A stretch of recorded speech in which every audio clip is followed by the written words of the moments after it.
What is going on, YouTube? So check it out, we got the 2004 Silverado. This is the one we bought at Copart in North Seattle. So I went to U-Pull it earlier today and I got the crank sensor out from the junkyard. It costed me a total of I think $8. So let's see if an $8 fix is gonna fix our truck. Right now it just cranks but it doesn't start, it doesn't have a battery, and it's got a couple of their little cosmetic issues. But I'm not really going to worry about the cosmetic stuff right now. I want to get it running first and see how it drives. So I'm going to show you guys how we can do this crank sensor, and let's get to it.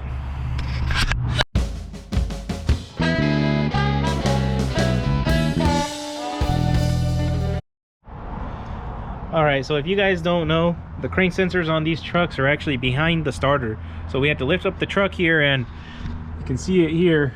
Our starter's right here. We got 2 bolts to take it out. So I'm actually looking at mine and it looks like it's got butt connectors on the wiring here. So I'm still going to take it off and check it out just because I want to get a good look at it. And I'm probably going to test it once I get it out. I guess this is kind of why you test stuff before you replace it, right? So maybe I could have just fixed this wiring instead of going to the junkyard and getting that extra crank sensor. But I figured, you know, it's an $8 sensor. I wasn't going to bother, you know, lifting up the truck and checking it. Maybe if I was going to buy it brand new. But let's just take off this starter and see if we can get in there. I'll test the wiring, test the sensor, and then we can keep on going. So guys, it looks like we got to start by loosening these 2 bolts. They're probably 13 millimeters, and we got one 10 millimeter here on this cover. So before you start doing any of this though, you want to disconnect your positive lead, because there is leads on the back of the starter. If they touch anything that's metal, they will short and make sparks and everything fly and blow fuses. So do that first and then get started on removing the starter.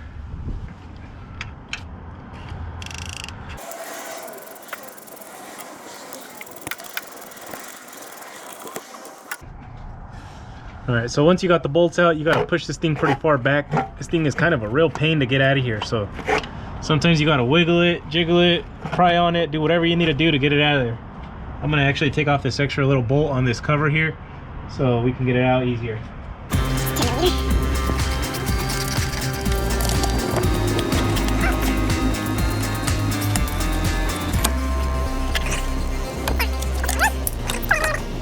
So I'm not going to take it completely off, but you can see the crank sensor up here. This is our crank sensor. You see how it sits up and behind the starter. That's why we had to take it off. I'm going to unplug it.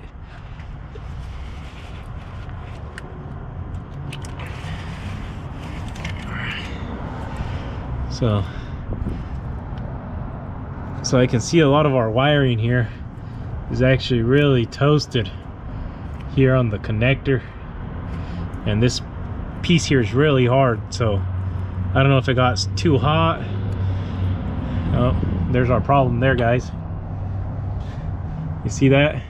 We got a broken wire right here. Right there, guys. I don't know if you can quite see it. See, so it came out of that pin there. So I think I'm gonna have to go back to the wrecking yard and get this whole connector here. It looks like it's already been replaced a couple times. So I don't know what's going on with this, if it's melting it or if they just did a bad job.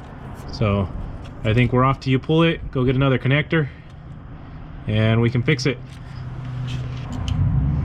Alright guys, so this thing's actually easier to get to if you go over the frame rail. You get a really long extension. You can go through the fender well and see you can just get your ratchet on there and break it loose. There you go. Makes it a lot easier than actually putting a ratchet in there. So, and then that thing should just pull right out of that hole. There it goes. So that's it, guys. So we got our crank sensor out of there. I'm going to replace this little pigtail here, and hopefully that's going to be our fix, guys. I'm going to go to the junkyard real quick, cut one of those off, and I'll be right back. Alright guys, so check it out. I don't know if it's just my luck or dumb luck, I don't know what the hell, but I was here literally an hour ago. This is where that crank sensor sits. You can see the hole there, and I came and pulled this starter down and let it hang there, and check it out, the pigtail's missing already. So somebody must have literally came right now within this last hour and was looking for a pigtail and seen the one that I pulled out and cut it off and took it. So now I gotta pull probably another starter from one of these other Suburbans and see if I can get another pigtail for a crank sensor.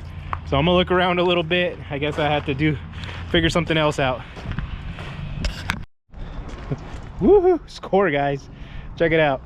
The most stripped down, bare to the block truck, missing the fender.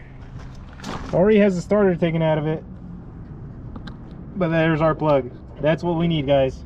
So there we are. We'll just cut it right here somewhere, and let's unplug it.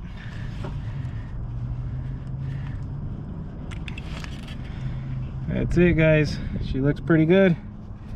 Doesn't look like any of our wires are broken. So let's take it back and solder it in.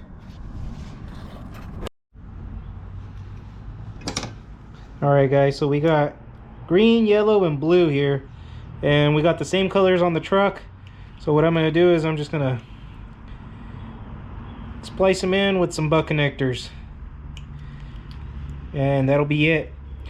We'll plug it back in, put the starter back in, and hopefully she fires right up. Alright guys, so we got our new used crank sensor from the wrecking yard, and it's simple as just pushing that thing into the hole. There it goes. Make sure the O-ring seats all the way down, and then you just install your bolt plug and it should be good. So now you just plug it in, put your starter back in, and hope for the best. So as you can see, we did our repair. We just matched up the wires, same colors. Clip it in here. There she goes. Okay. And now I'm gonna get ready to put my starter back in.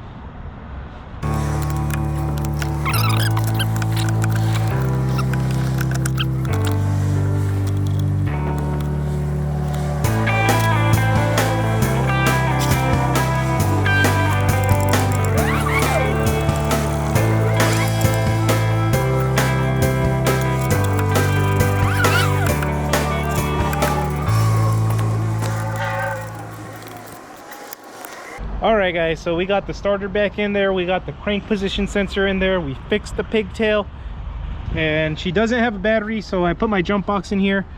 But let's go ahead and start it up. It's good. We got some noises, we got some dings over here, and let's hop in here. This is going to be hopefully her first fire up. Oh, if I can fit through the door. Let's try this. Let me get in here.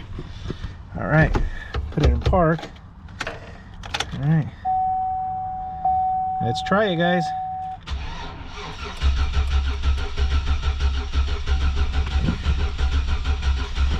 So it doesn't seem like she's working still. Let me go grab a scan tool and see if maybe I gotta clear the code for the crank sensor first.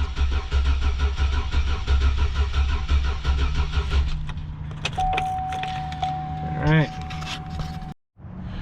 Okay, so I think the problem was that we didn't have enough voltage. The jump box was getting down to about 8 volts when we were jump starting it, so I don't think it had enough voltage to keep the computer on.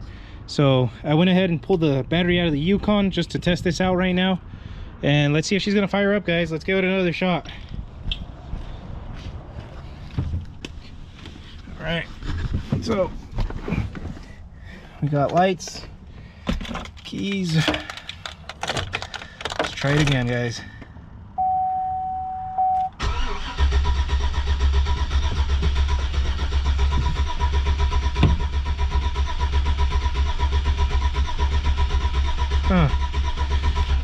So I got nothing, guys. So I'm gonna keep on doing some tests here, and if I find something out, I'll let you guys know. All right, guys, so a little update here.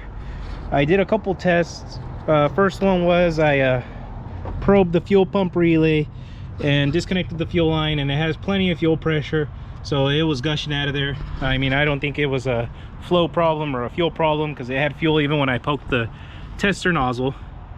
So then I went to spark, and I checked the spark. It had spark. then the next step was to check if the injectors were firing.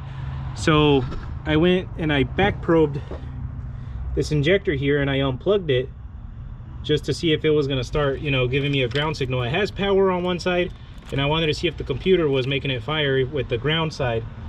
So when I went to do that, I poked it there, and I came back in here and I was cranking it every time I was doing one of these tests, and it wouldn't start. So now I got the power probe on there, and it fires right up. So what that makes me think, actually, sorry about that. What that makes me think is that there's probably a bad ground somewhere. So I'll probably get the schematics, look up where the grounds are connected, clean them all off, and hook it up. Clean them up, hook them back up, and see if it fires up, you know, without having the power probe on there.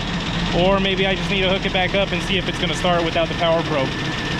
So, but it looks like it's getting the signal now. You can see it's blinking. There it goes. You see that green flashing light? That's kind of how you use a power probe to see if you're getting a ground side signal on your injectors. But yeah, I mean, it's firing up. I'm going to disconnect it right now and see if it starts up again. It's got kind of a tick. I don't know if you can hear it. Almost sounds like a valve tick.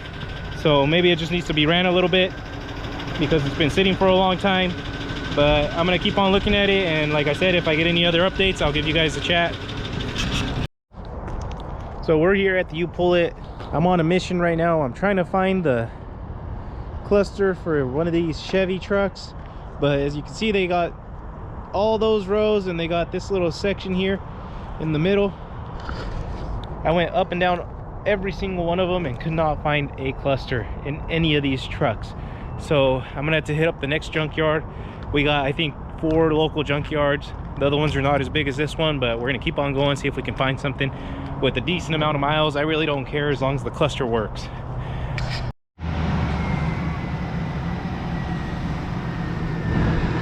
All right, guys, so I know it's really dark out here. I'm just out in front of my place, but kind of wanted to give you guys a little bit of an update. Oh, radio's on.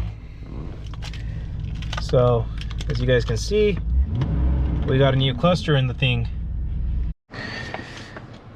All right, guys, so sorry about that. My battery died at the junkyard and I didn't have any extras on me, so I didn't get any footage of me getting the cluster.